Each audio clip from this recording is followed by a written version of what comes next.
wrong with you? I don't know the man. What is wrong with you? Why do you ask here? And they are knowledgeable and they can will and they talk. But because of the way they see me, they know okay. And when she said I didn't even say anything, I just said I'm sorry and they can will and you're knowledgeable and you're educated. How do they know I'm educated? I didn't put it on my head because the way I'm dressed. So thank you very much, Mr. Funle. What you said that our dressing connotes who we are. It tells us more about us. Like you said now, the person hasn't seen you before. What of your dressing mood? The person already saw you that no, this person should be illiterate, right? Aside that too, in the first scenario you said that that our dressing this also deals with our inward and what we have in our hearts, what we have within us. So, Alaja, what will you not say about having a friend that, okay, you go to mosque together, you attend programs together, and you see that person outside dressing, you know what I'm saying? The person has a good idea, something that you feel that, even if they will talk about any other person, it will not be busy, no, it cannot be this lady, because of the way you see the person doing this. What do you think is wrong there? Seeing that for a person that is religious, to suddenly change from one kind of dressing to another. No, she's not changing. You are attending programs together. You go to everywhere together, but the only thing the person does is that with all those religious times she dresses decently. But when it comes to no, mother party, no, I want to do this, I want to do that, no, my boyfriend is around, I want to go and greet this, and how do you feel? It shows that the person does not know what she is doing, because the fact that you are going to a party does not make you to dress half naked or so. So you should dress the way you want to be addressed. Wow. No matter what. Wow. So from what you said, that means that the Yoruba that said it really is a job. Yes. And from what you have said, an Englishman says, the Englishman says that the way you dress is the way you are dressed. That means our dressing actually really says a lot about us. Yes. That makes me to remind this woman, Atoyebi, these are our economists. You know, when we talk about that woman, I'm always mad because I've never seen her in suit. Yes, that's one. Two, she used to show herself as an African woman. Yeah. Even when she goes to programs, and Kara, the clothes she will wear, I've never seen people like that. Yeah.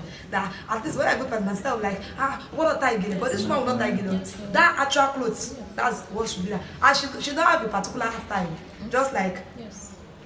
So what do you think about that woman? Even from my own perspective, I used to feel that our dressing, like I believe that our dressing attracts a lot. I said people that dressing attract favor. Like Jumoke, that lady in the bread. I don't know what she wore that day, but what I believe is that as soon as she has dressed up nakedly, they might not afford her. We have a lot of bestsellers around, and I believe that day a lot of bestsellers will have passed by. That's one. Two, talking about this woman, Atoyebi, part of the things why she did it's not about her intellect. They notice that despite what she has never changed, her dressing attracts something. And talking from, because everybody has a source, and my source, one of my sources is the Bible. Talking about the Bible, the Bible says that when the Israelites sight Goliath from afar, they were afraid. So that means our dressing also, like I said, it attracts fear. It brings fear to people. Sighting him from afar, they were afraid of him. Even when he saw David dressed that day attracted Goliath, that this guy is just a nobody, that he can just defeat David. So that's why you're telling us that our dressing attracts a lot of things, right? Yes. So, how should I put this? That knowing fully well that our dressing attracts a lot of things, how do you intend to change this our meditation, this our reasoning, and our young ladies, our young men coming up? How do you intend to curb us from this dressing? Okay, let me put it that. What do you think can be the way out? What can help us? Because let me tell you, there was a day I was talking to a guy, and we were talking to him. Instead, he said that he told me that that he knows that this thing he's doing is rubbish. Imagine that. Yes. But later he will change. So what do you think we can do to that? Because that makes me believe that most of our youth, that means we already know that this thing is not good, and we are doing it. So how do we think we can change this what do we think can happen? What do we think is a way out? Well, in that aspect, I think our parents have a lot to do about that. And to me, if I have a kind of friend like that, I would just have to keep talking to that kind of friend that if you know you are doing the right thing, just continue with it. Don't change because of something or another thing. Don't change. You maintain your ground in whatever you are doing. You just have to let her know that what she is doing is good and she should just continue with it. So we believe that prayer is not only about talking alone, prayer also does everything. So from Mr. Tofumi, the same question I threw to others I'm trying to do. How do you feel and what do you think is the way out to do this? And from that, how do we think, okay, I already said what's the way out and that. Okay, so what do you think is the way out? What do you think you can do to do that from your aspect? And also, let's now take it to the broad world. As if you are enabled, privileged to be at the top, like a politician, how do you think you can do it? Do you think the government can provide a law binding this, or against this, or a law that guides this? Do you think that is important? Okay. Thank you for that question. First, you said How do you feel? How do I feel when you see guys okay. dressing in the same I feel intense and I feel bad. What I used to say is, God have mercy, because we are not the same. I that can dress good, it's a privilege. Sure. So not everybody is the same. Some people wish they could dress like I could. What I just feel and say is, God have mercy. So how do I feel? What can be the way out? First, I will say we should not stop praying, because right from the time of Adam and Eve, there is evil, and even the evil then is as bad as the evil today. That's from the Sodom and Gomorrah. The atrocities then is even increasing more and more today. Not even in this our country, in other countries. I would just say we should have the fear of God, because I know that for a female, I know that me dressing half nakedly will tempt men, will tempt guys, will tempt males, and they might go astray. So if I actually fear God, I would not do that.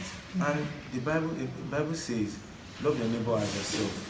I love myself and I don't want to fall into temptation. So if I do love my neighbor, I will know how I will dress, not to make my neighbor fall into the temptation. So that means that dressing also makes other people to fall into temptation. So I'm still going there.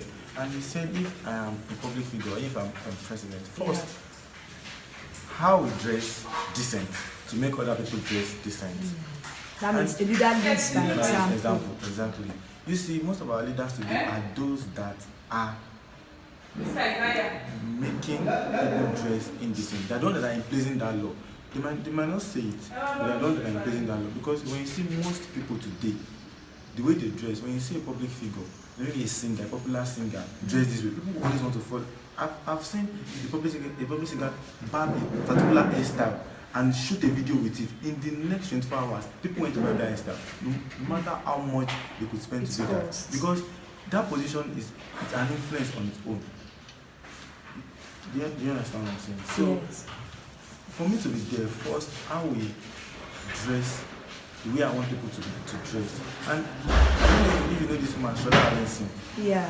Her dressing has really impacted so many youth. She's the one that first brought this way of tying this guy with turban like that. And her dressing has really impact so many lives and different kind of people like that.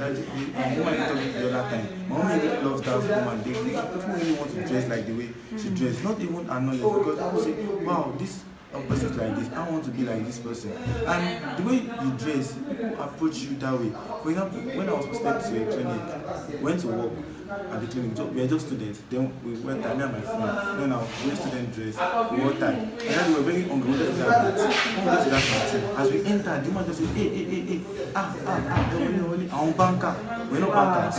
Wow. The way she approached us, the way she gave us attention, she said we were bankers, and we were just looking at her. She served us very well. Till we were like, banker, I want my children to be like you.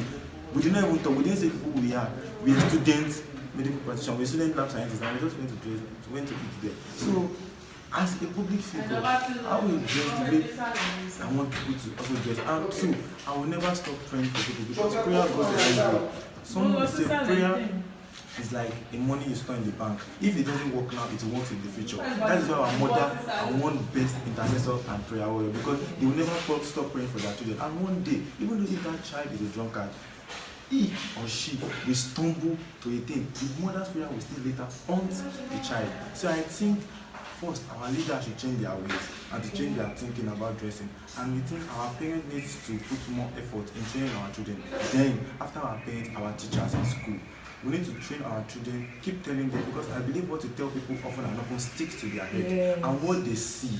Because the television our children, bringing up children watch today, it's off. Like even when you see a movie or a song they are shooting, different kind of dress. People dress half naked. This is not even something that is. It is popular thing. It's common thing. People tell you that what I've not seen before. It's now normal, and it is something that is very abnormal. And we're bringing abnormality into this normal world, and this normal world is now becoming abnormal. So even our dressing itself is affecting the politics. It's affecting the fashion. It's affecting finance. It's affecting everything. When you see. He talks about lecturers that molest students that want. A lecturer said, when a student will come to my office and will be showing her breast, why won't I ask her to come and have sex with me? See that most of it is actually the fault of the victim, not the fault of those people. Because those people say that their body are not stone. Fine, we should know how to control ourselves. But when you keep tempting someone too much, they want to take advantage of you. And some people will say, I can dress anyhow I like. Fine, you can dress anyhow you like, but what you wear and your dress also tell us where you are going. Wow. So that means our dressing also tells us the level at which we can attain in life. Yes. Wow. Our dresses also tell us where we are going in this life and after life. Yes, in this life and after life. I think our dressing speaks a lot about our inner man and about who we are. But I would also say our parents and our teachers and our leaders should educate our youth and teach them more and give example of how we should dress modestly. Actually, we said we need a law to enforce good dressing. That can guide us. To dress. I would say we don't really need a law because the law will always be broken. What we need mostly is orientation. Right from the start, we need to orientate, because if we make a law in Nigeria, then everybody must dress in suit and tie. And what we watch in the TV, we watch Bollywood or Hollywood, and we are watching American, we they dress anyhow. What law are we telling them? Because one day I'll go abroad and I'll have freedom to dress anyhow I like. So I think we need orientation. We need orientation, and we need teaching on how we should dress, not a law, because a law will always be broken. Wow, thank you very much. So once again, I want to appreciate our guest speakers. Thank you for honoring us. We love you, and I believe the next time we call you, I know you want to answer us. Thank you very much. So from what my speaker, this guest speaker said, from their word, they make us understand that our dressing levels up with the level of our maturity. And they also say that our dressing also tells us the level at which you can attain in life. So that means the way you dress also determines who you will become in life, what you become in life, and where you will be found in life. Also, they said our dressing is a life revealer. Our dressing reveals the totality about us. It reveals who we are. From here, they said our dressing is also a religion, it's part of our moral value and our tradition. Like I said, that we have actually lost our tradition. We abandoned our own tradition, and we celebrate other people's tradition. So from what our speakers have said today, they are urging us that we should please go back to our tradition. They said fashion is not dressing half nakedly or dressing indecently is not a fashion. because most of us believe in fashion. Fashion doesn't say we should go half naked. Fashion doesn't mean we should dress out of decency. Despite the fashion and everything, our dressing must still be moderate. And instead, dressing is meant for fashion and protection. Dressing is meant for fashion and protection. So as youths that we are, the final note of this program is that we should dress the way we want people to address us. We should dress the way we want to be called. We should dress the way the person we want to become. Like he said the other time, Tofunmi said that he went to a place, he hasn't said the person the kind of person he is. He hasn't said anything. The person has just said, these are bankers. And he's not a banker. Because of the way he dressed, the person always believe that this is the way bankers dressed. So as youth, finally I would urge us that we should dress decently, we should dress moderately, and because the two speakers are mentioning godliness, our dressing should always represent godliness. And so thank you very much. We have come to the end of the show. It's still your girl Adesola Oluwadamilola, and don't forget to follow me on Instagram at Agee Adesola, and not forget that my former Facebook account has been hacked. So the new Facebook account now is Omilani, nothing added to it, Omilani. And also on YouTube, subscribe to the YouTube channel Oluwadamilola Omilani. You know I love you, and always and never forget this. I used to always that be intentional about every decision you make in life, because your decision determines whether you stay focused or you be distracted. Thank you, love you, God bless you.